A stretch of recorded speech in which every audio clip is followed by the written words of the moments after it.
आमाच्या विशेष बुलेटिनमध्ये आपलं स्वागत आहे. पाहूया विशेष बातमी. भाजप नेत्या पंकजा मुंडे यांनी आपल्या आयुष्यातील एक अपूर्ण राहिलेलं स्वप्न उघडपणे व्यक्त केलं आहे. मला डॉक्टर बनण्याची खूप इच्छा होती, पण कमी मार्क्स मिळाल्यामुळे त्या क्षेत्रात ॲडमिशन घेतलं नाही, अशी खंत त्यांनी व्यक्त केली. परळी येथे झालेल्या एका कार्यक्रमात बोलताना त्यांनी सांगितलं की काही स्वप्न पूर्ण होत नाहीत, पण त्यातूनच आयुष्य वेगळ्या दिशेने पुढे जातं. याचवेळी त्यांनी भाऊ धनंजय मुंडे यांचा उल्लेख करत धनंजय मुंडे भाग्यवान आहेत, त्यांना राजकारणात यायचं होतं आणि ते त्याच क्षेत्रात आले, असंही त्यांनी म्हटलं. या भाषणादरम्यान पंकजा मुंडे यांनी अल्कोहोल निर्मिती व्यवसायाबाबतही स्पष्ट भूमिका मांडली.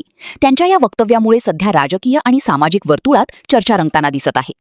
सोलार प्रकल्पाची सुरुवात झालेली आहे, याबद्दल मी खूप खूप अभिनंदन करते. आणि पानसरेजींनी, कुलकर्णी तुम्ही पानसरेंचं नाव का नाही लिहिलं? असं कसं करता तुम्ही? तर पानसरेजींनी सांगितलं, हा म्हणजे मी तेच म्हणलं, कळणाऱ्याला कळलं.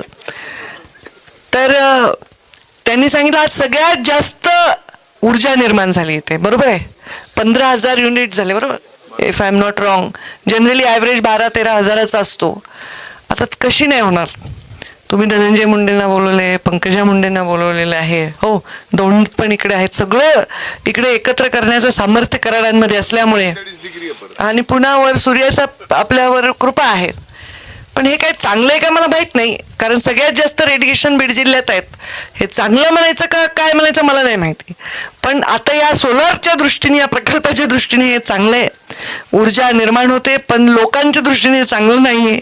हे शालिनीताई पानसरेंनी आश्चर्य व्यक्त केलं की डॉक्टर असून त्या ह्या म्हणजे तुम्ही एकदा आमच्या सगळ्या डॉक्टरांना भेटा परळीच्या, ते डॉक्टर असून काय काय करतात हे तुम्हाला जेव्हा कळेल तर तुम्हाला अभिमान वाटेल. आमच्या उगाच बीड जिल्ह्यात असे खूप उद्योजक असलेली मानसिकता असणारे लोक आहेत. जसं त्यांचं हे प्रोफेशन नाही आहे तरी त्या करतायत, तसंच असतं. आता माझं जे व्यवसाय आहे त्याचा माझ्याशी काही दुरान्वयी संबंध नाही.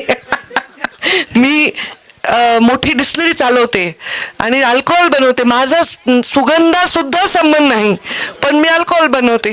आता काय करावं? ब्रँड सुद्धा मला माहित नाहीये. ब्रँड सुद्धा मला काही माहिती नाहीये, पण ते उद्योग मी चालवते. त्यामुळे कधी कधी आपण जे उद्योग करतो त्याचा जरुरी नाहीये कारण आपल्याशी त्याच्याशी संबंध असतो. खरंच धडपड्या आहेत त्या, आणि त्यामुळे आम्ही ताईकडून शिकल्या. मी बिलकुल नाही, मी अजिबात धडपडी नाहीये. माझी रास सिंह आहे आणि सिंह असतो रिलॅक्स, एकदम जास्त नाही. भूक लागल्यावर शिकार करतो, पोट भरलं की शांत, उगाच इकडं तिकडं नाही. मलाच नाही धडपडा स्वभाव. मला वाटतं काय करायचं एवढी मरमर करायची. पण त्यांची ऊर्जा बघितली की मला कधीही अशा ऊर्जेतच असतात. धडपड हा शब्द उगाच नाही झालाय. जो धड ज्याला पडता येतो तो धडपड्या, आणि त्यामुळे त्या खरंच धडपड्या, जिथे पडल्या ते धड पडल्या. ते फार पवित्र असं प्रोफेशन आहे. मला खूप डॉक्टर व्हायचं होतं, खूप हौस होती मला, पण मी झाले नाही कारण अति तत्ववादी स्वभाव होता. मार्क कमी पडले म्हणून घेतली नाही ॲडमिशन. आणि मग आता प्रीतम ताईला व्हावं लागलं. तिला व्हायचं होतं वकील, ते यशोताईला व्हावं लागलं. आणि असं ज्याला जे व्हायचं नसतं ते व्हावं लागतं. धनुभाऊ तुम्ही फार भाग्यवान आहात. तुम्हाला जे करायचं होतं तेच केलंय तुम्ही.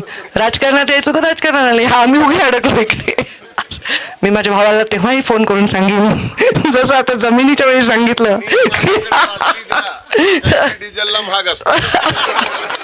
तर मी माझ्या भावाला तेव्हाही सांगेन, धनुभाऊ हे विषय तुम्ही सेटल करून टाका. तर त्यामुळे रात्री जा, सकाळी डिझेलला महाग असेल तर रात्री जाऊन पैसे घेऊन या. आता माझ्याकडे नाही ते. आता बघू, प्रयत्न करते पुढच्या 5 वर्षात मागच्या 5 वर्षाच्या चुका रिपीट न करण्याचा, म्हणजे माझी पण ताकद वाढेल. आमा चॅनलला लाईक करा, बातमीला शेअर करा, सबस्क्राईब फॉलो करायला विसरू नका.